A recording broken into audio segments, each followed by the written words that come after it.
nós temos falado de que o trabalho que o pastor realiza, ele é um trabalho que fica incompleto quando a igreja não leva à frente. O pastor tem um papel importante na nossa teologia, o papel do ministério, aquele que traz a palavra de Deus. É aquele que escava, labora, prepara e entrega para a comunidade.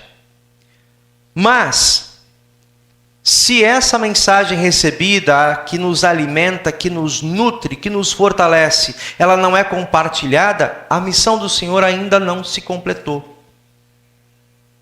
E é importante que nós lembremos isso eu trouxe no último domingo, que essa palavra, como uma embalagem de um presente que é trazida de maneira personalizada, ela é trazida da parte de Deus para a igreja, pelo Espírito Santo, e o trabalho do pastor é esse de trazer a congregação, a comunidade, e o trabalho da comunidade de levar ao seu próximo. Exatamente com aquela pessoa e com o seu modo de agir e de falar no lugar onde você está. Porque o Espírito Santo é quem estabelece as estratégias. Ele te coloca diante de alguém que está em sofrimento. Ele te coloca diante de alguém que está em dúvida. Ele te coloca diante de alguém que está sedento de palavra e do doce evangelho.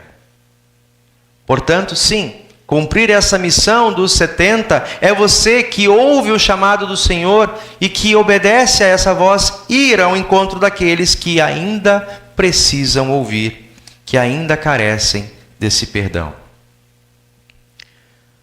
Mas certa vez, um carteiro, ele vinha trazer mensagens para uma casa e batia, mas a campainha não atendia. E ele insistiu no segundo dia. O dono da casa falou assim, não quero saber, não sei o que está trazendo, vai que é coisa ruim, vai que a notícia é ruim. E o ignorou. E assim o carteiro passou por 1, 2, 3 semanas. De repente, o carteiro deixou de vir. O dono da casa se sentiu tranquilo. Não vem mais. Também não era algo que me interessava. De repente chegou um agente do governo entregando uma ordem de despejo. O que até então era uma oportunidade de mudança, de questionamento, se tornou, por fim, naquele homem, uma condição irreversível. Agora já não tinha mais contestação. Era tarde demais. Ele rejeitou a visita do carteiro e teve que lidar com consequências mais sérias. Ora, a ilustração, ela nos traz ao tema do sermão de hoje. Quando Jesus envia esses discípulos de 2 em 2 para pregar o anúncio do reino, o reino de Deus chegou até vocês. Como nas cidades de Corazim, Betsaida e Cafarnaum, também em nossas cidades, nossas vizinhanças, há muitos que rejeitam essa visita dos mensageiros de Deus. E quando nós rejeitamos, ou quando encontramos pessoas que rejeitam a mensagem, essas pessoas, aqui o risco para que também nós precisamos estar atentos para não endurecermos o coração, ao rejeitarmos o mensageiro e a mensagem, estamos rejeitando o próprio Cristo. O contexto do capítulo 10, no qual essa mensagem está inserida, Lucas, ele está situando as palavras de Jesus no meio de uma jornada, como nós ouvimos na semana passada no capítulo 9. Jesus está se destinando para Jerusalém. Ele sabe o que ele quer e ele está bem focado no seu caminho. Ele envia 72 discípulos, a questão é bem controversa.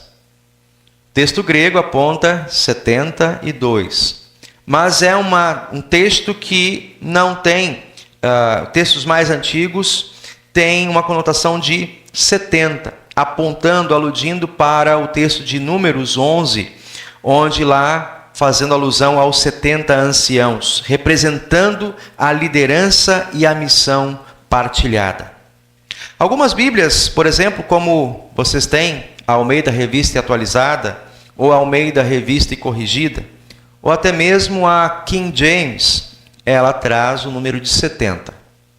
Outras traduções mais conhecidas, mais populares, como a Bíblia de Jerusalém, a NVI, a Nova Versão Internacional, ou a que nós usamos aqui em nossa igreja, a Nova Tradução da Linguagem de hoje, trazem então 72. Vamos esquecer essa questão polêmica. 70 ou 72?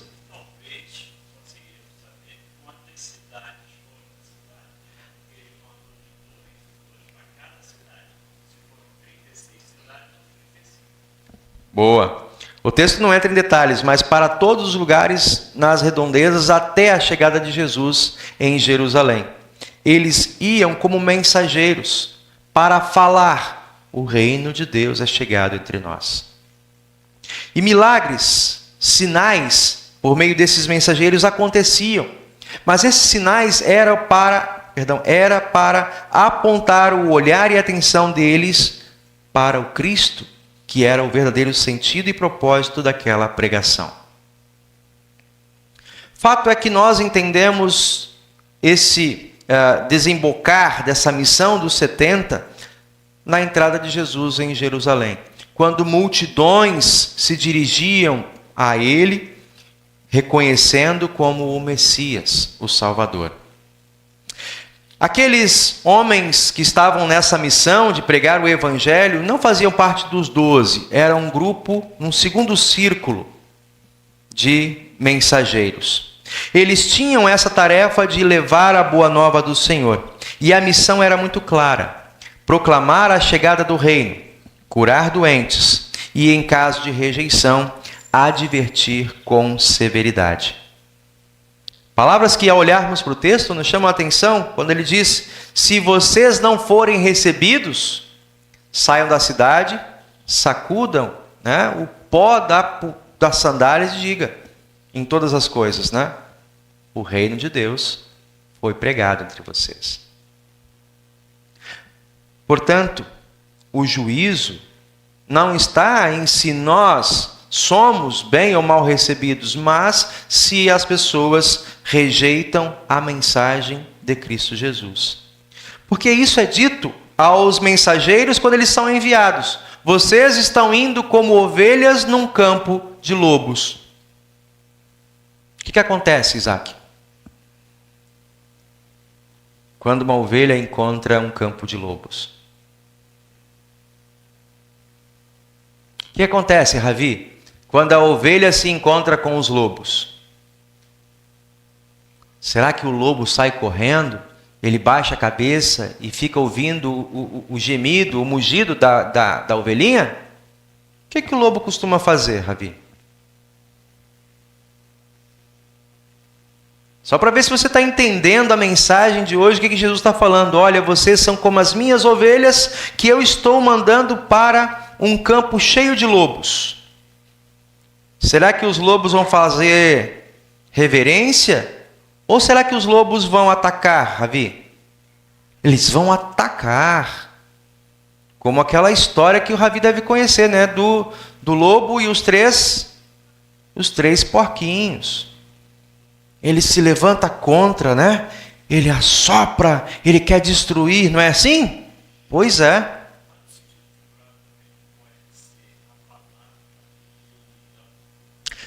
Mas no sentido figurado não é a ilustração que Jesus traz.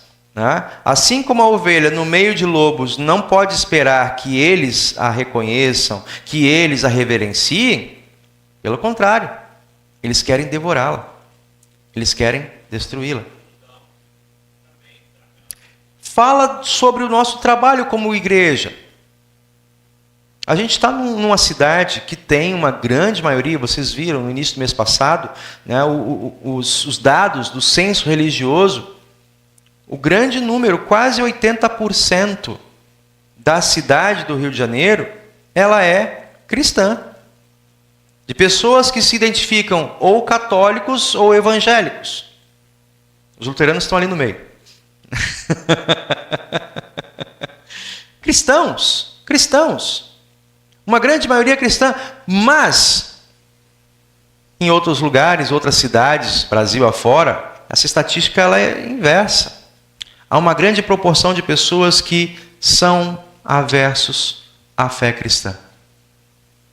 Ou que se identificam como não religiosos, não querem conversa, ou que estão abraçados, são adeptos de outras linhas religiosas, de outras confissões. Ora, esse é o mundo onde nós estamos inseridos. Onde há, apesar dessa grande maioria, ainda rejeição. Todo mundo que você fala de Cristo no seu círculo de amizade, te recebe muito bem?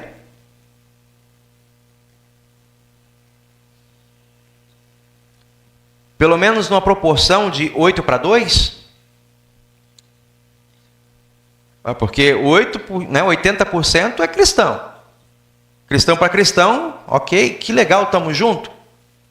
Seu círculo de amizades, 8:2, 6:4, 4:5, 6.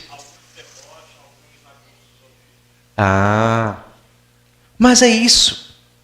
Nosso círculo de amizades nós não escolhemos. E é bom que a gente não fique escolhendo, eu vou dar só com cristão. Não, estamos no mundo. E aqui nós vivemos. Assim diz o poeta, autor do hino 389. O nosso lar, de fato, é o céu. É a morada celeste. Mas enquanto estamos aqui, somos como esses, enviados por Jesus como ovelhas no meio de lobos para pregar o reino de Deus. Seremos ouvidos em todo o tempo? Não.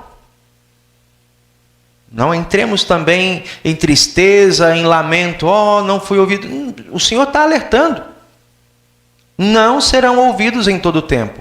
Contudo, não deixem de falar, de contar, de comunicar as boas novas que vocês vivem, que vocês experimentam aos pés de Jesus. O texto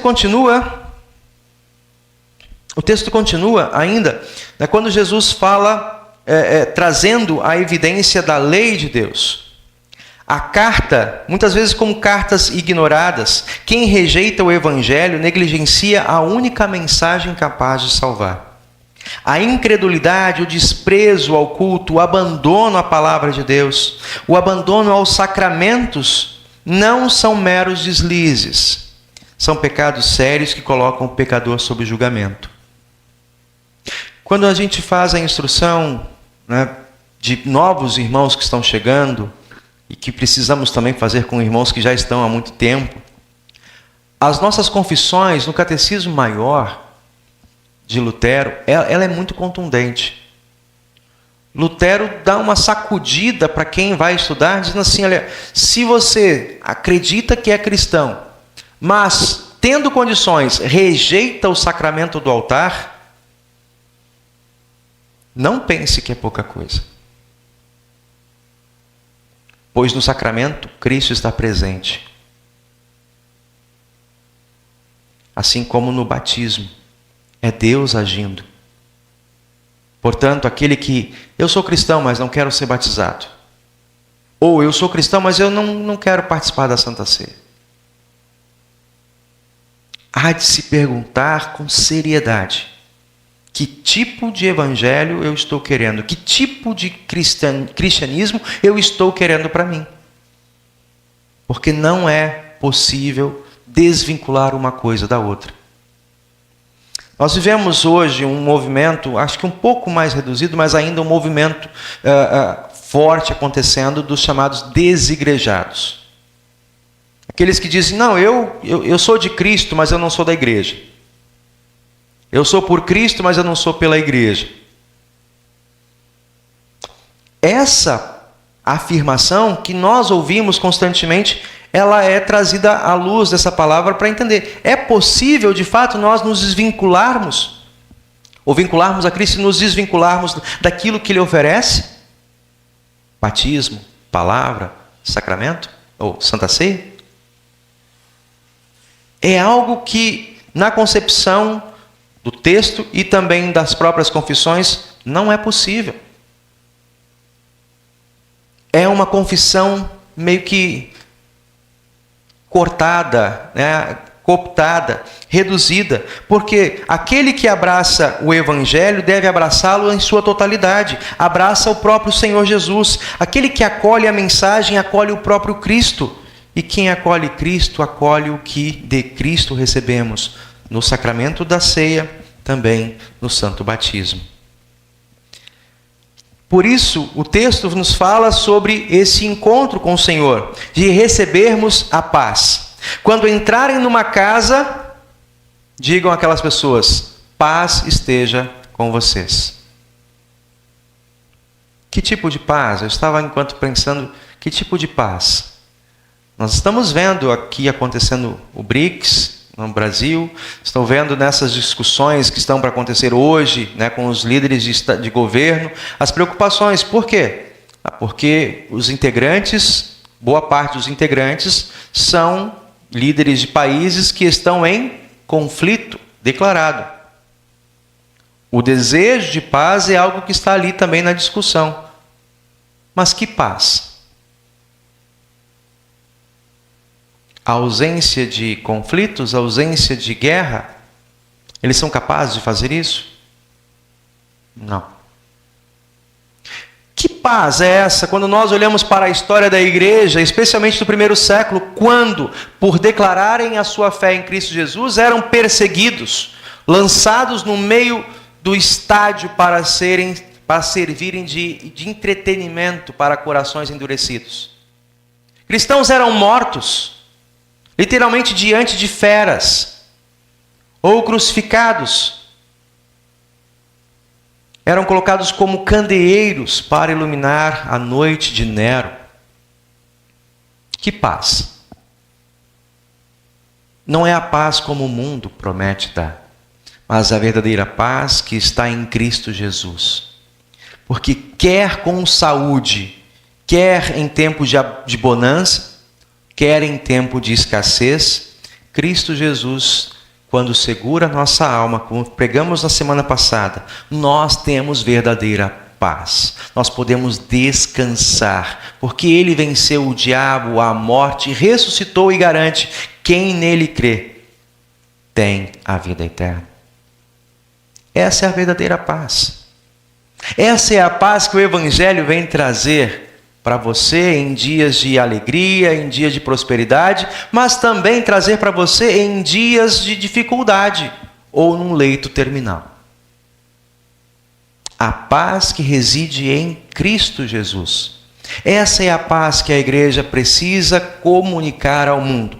E fora de Cristo, não há paz.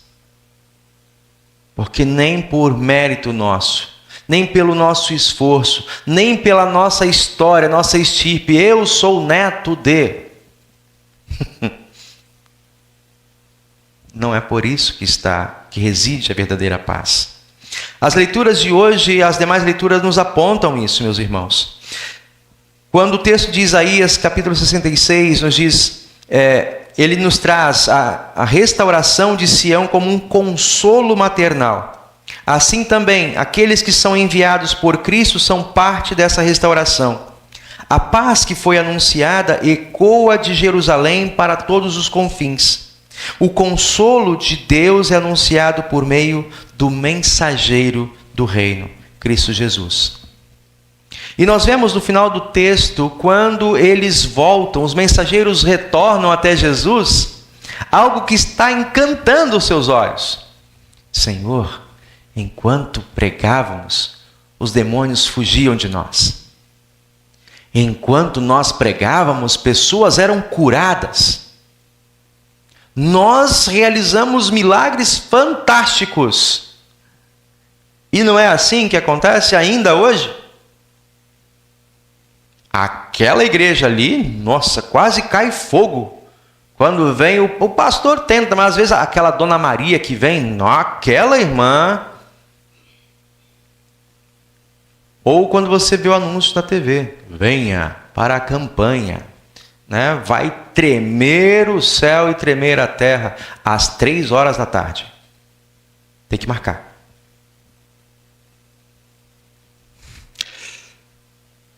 Para quem está assentado na palavra, enxerga nisso uma preocupação, algo até que vem com um tom de jocoso.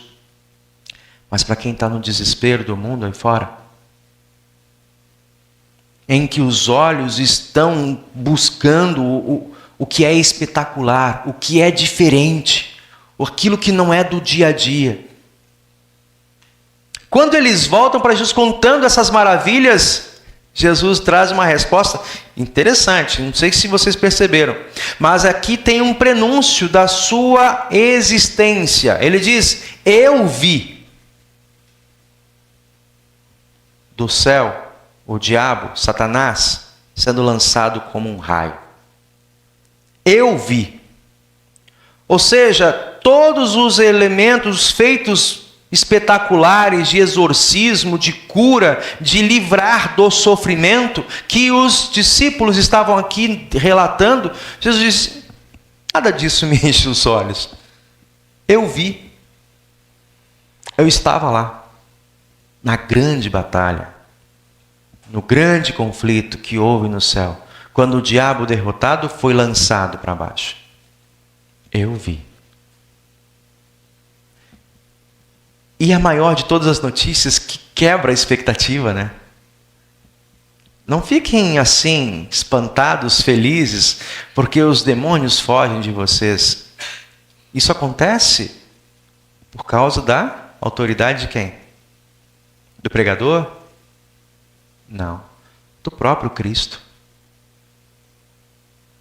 Quando nós colocamos os nossos problemas, os nossos desafios diante de Cristo, Senhor, resolve comigo, resolve por mim. Eu vou para um grande desafio, vai comigo. Quando nós somos chamados para alguma situação ou outra tem alguém que está enfermo, Senhor Jesus, venha comigo. Irmão, irmã, chame o pastor ou pastor, vamos lá, tem alguém que está com sinais de possessão. Senhor Jesus, venha comigo. Irmãos, igreja, orem comigo. Não entremos nesse orgulho, nessa vaidade. Não, porque me chamou a mim, então eu estou indo lá. Sou eu, vou pintar o cabelo e estou indo. Brinca com isso não. Se chamaram, Senhor Jesus, vai comigo, porque é em teu nome e é para a tua glória que ali vai acontecer, ou não, algo espetacular. Mas eu vou em teu nome. E a grande notícia que deve aquecer os nossos corações não é porque coisas grandiosas estamos sendo buscados para espetáculos, não, mas porque alguém reconhece em nós o Senhor que nos guia. Eu vejo Cristo em você. Pelo seu modo de falar, pela maneira piedosa, pela maneira humilde, pela maneira séria, comprometida com que você trata a palavra no seu dia a dia, no seu relacionamento. Você tem algo diferente. Que isso aponte para Cristo. A grande alegria que deve encher os nossos corações é como Jesus diz no final do texto: alegrem-se, porque os nomes de vocês estão escritos no reino dos céus. Essa é a alegria. Se um irmão faz e eu não faço o que ele faz, louvado seja Deus por isso, porque eu faço coisas que ele também não vai fazer. Porque o Senhor dá com o seu Espírito Santo dons diversos, diferentes, a cada um, na medida e proporção que é necessário para o reino de Deus. Então não há um maior, um menor, um que é apto para... Não, todos são igualmente importantes, dignos de alegria, não porque fazem coisas espetaculares, mas porque os seus nomes estão escritos nos céus.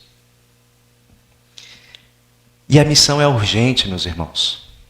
A missão da igreja, ela é urgente.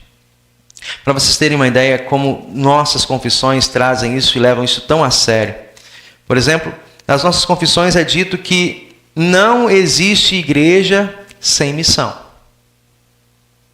Não é possível ser igreja, congregação Cristo para Todos aqui em Campo Grande, se ela não estiver em missão. Sabe o que é mais interessante? Que não existe missão sem palavra. A igreja não pode confundir o que é próprio dela como missão. A igreja faz ação social e muitos buscam, através da ação social, trabalhar o evangelho.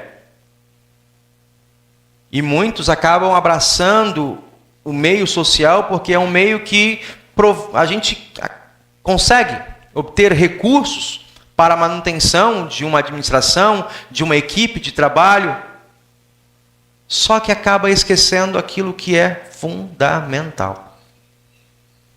A parceria com órgãos públicos, com empresas, para o trabalho da igreja, é maravilhoso quando a gente consegue.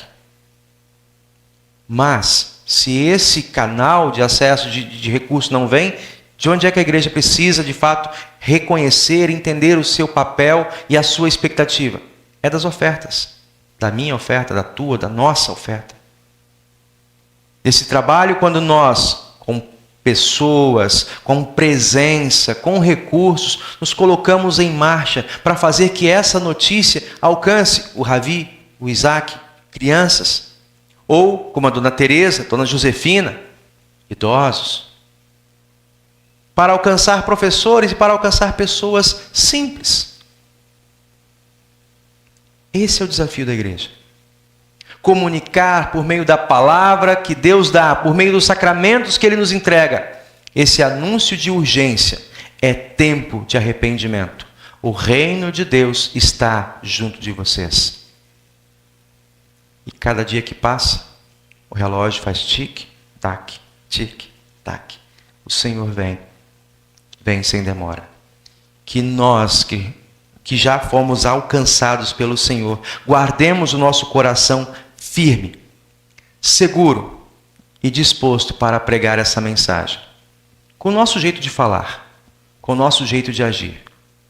Buscando sempre se aprofundar mais nas oportunidades que a igreja nos oferece. E olha que nós temos muito material disponível. É nas redes sociais. Agora, recentemente, o pastor Ramires tem produzido material no Spotify, vocês podem ter acompanhado lá. Quem gosta de literatura, quem gosta de filosofia, quem gosta de poesia, ele vai trabalhando isso, alinhando com a mensagem. Pastor César Rios, através de diálogos, de leituras, discussões. Pastor Jonas Flor, nos estudos, de um jeito muito aconchegante, nas quintas-feiras, chamando. Pastor Gilberto, a cada dia, num tempo como pílulas de 1 minuto, te dando um bom dia e uma palavra de acolhimento, de alegria, de ânimo para seguir. Eu, no meio desse povo, vou fazendo o meu trabalho, junto com vocês. Através dos nossos cultos, das nossas transmissões, fazendo com que o que vocês ouvem aqui seja repensado, relembrado, compartilhado ao longo da semana. Ou seja, vocês não estão desamparados, não estão sem recursos. Mas aonde vocês chegam, talvez eu não consiga chegar.